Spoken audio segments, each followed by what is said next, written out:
కొమరంభీం ఆసిఫాబాద్ జిల్లాలో ప్రిన్సిపల్ రూపారెడ్డి హత్యకు నిరసనగా ట్రస్మా ఆధ్వర్యంలో సంతాప ర్యాలీ నిర్వహించారు.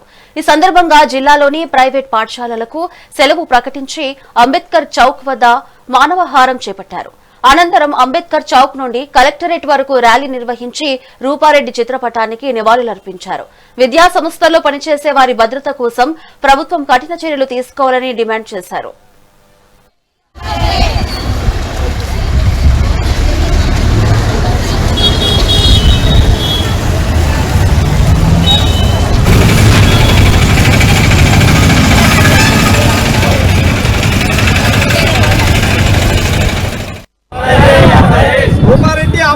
మిత్రులందరికీ ఈరోజు మనం ఇక్కడ ఉన్నామంటే చాలా బాధాకరంగా అనిపిస్తుంది. ఎందుకంటే ఒక ఉపాధ్యాయులకే భద్రత కరువైందంటే అంటే మంచి విలువలు విలువలు నేర్పే ఉపాధ్యాయులే ఈరోజు మూగబోవాల్సి వస్తుంది. చాలా బాధాకరంగా అనిపిస్తుంది. అంటే ఉపాధ్యాయుడే అన్నిటికీ పునాది. ఏ జాబ్ కానీ ఏది రావనంటే మొదలు ఉపాధ్యాయుడే అన్నిటికీ. అట్లాంటి ఉపాధ్యాయుల చేతుల్లో బెత్తం లేదు. ఇప్పుడు ఈ విధంగా ఈ పరిస్థితులు మనం ఎదుర్కొంటున్నాం.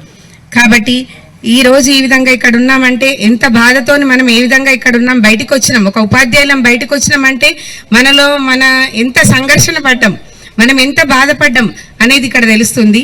కాబట్టి ఈరోజు రూపారెడ్డి గారికే కావచ్చు, రేపు మరో రోజు మరొకరు కావచ్చు. కాబట్టి ఇది ఇక్కడితో అంతమైపోవాలి అని అందరి తరఫున నేను కోరుకుంటున్నాను. మిత్రులందరికీ ఈరోజు మనం ఇక్కడ ఉన్నామంటే చాలా